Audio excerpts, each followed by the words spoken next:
بسم الله الرحمن الرحيم. الرحمن علم القرآن، خلق الإنسان علمه البيان.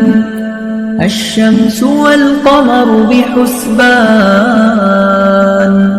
والنجم والشجر يسجدان. والسماء رفعها ووضع الميزان، ألا تطغوا في الميزان. وأقيموا الوزن بالقسط ولا تخسروا الميزان.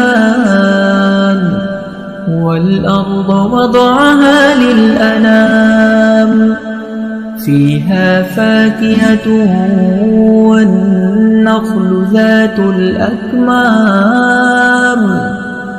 والحب ذو العصف والريحان.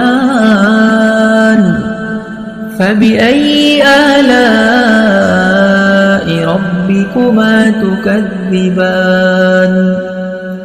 خلق الإنسان من صلصال كالفخار،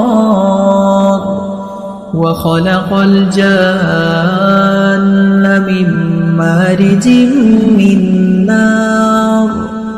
فبأي آلاء ربكما تكذبان؟ رب المشرقين ورب المغربين. فبأي آلاء ربكما تكذبان؟ مرج البحر